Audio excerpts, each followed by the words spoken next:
Middlemarch by George Eliot is more than just a Victorian novel. It's a profound study of human nature, society, ambition, and the quiet heroism of ordinary lives. Set in the fictional English town of Middlemarch during the 1830s, the novel explores how personal choices intersect with social expectations. It was published in 8 installments between 1871 and 1872, but its insights are timeless. The novel's scope is vast. It delves into politics, education, marriage, medicine, and women's roles in society. At its heart are questions that still resonate today. What makes a meaningful life? How can we do good? What is progress? The story revolves around several intertwined lives, but 2 characters dominate the narrative: Dorothea Brooke and Tertius Lydgate.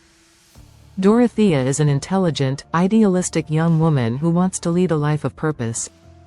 But her desire to make a difference leads her into a disastrous marriage with the much older scholar, Casaubon.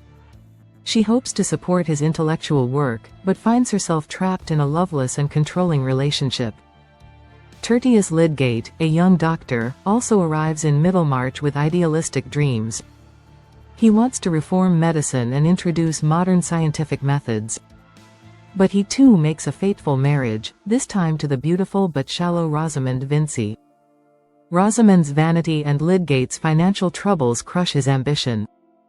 Through these characters, Eliot examines how good intentions can be thwarted by ego, society, and circumstance. One of Eliot's central themes is that great change often comes from small, unnoticed acts. The book argues that heroism isn't always grand or visible. It can lie in perseverance, integrity, and empathy. Middlemarch also critiques the limitations placed on women, particularly intellectual women like Dorothea. Eliot herself, a woman writing under a male pseudonym, understood this tension intimately. Even today, Dorothea's struggle to find meaning and agency speaks to modern readers. Lydgate's storyline shows how dreams can be derailed, not by failure, but by compromise. The novel doesn't offer easy answers, and that's part of its brilliance. Middlemarch asks us to consider the long game of morality, how our actions ripple through time. It's also about community, how we are shaped by those around us and in turn shape them. Despite the weighty themes, Eliot's writing is laced with irony, compassion, and psychological depth. She invites us to see every character, even the flawed ones, as deeply human. There are no outright villains or saints, just people trying to do their best with what they know. That makes the novel feel remarkably modern. Its influence can be seen in countless modern narratives, from literary fiction to film and television. Writers like Zadie Smith and Julian Barnes have cited it as a favorite. In an era of quick gratification, Middlemarch asks for our patience, and rewards it with insight. It's a novel that grows with you. Rereading it at different life stages reveals new layers. At 20, you might admire Dorothea's idealism.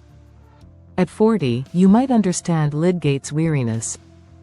At 60, you might see Casaubon's tragedy in a new light.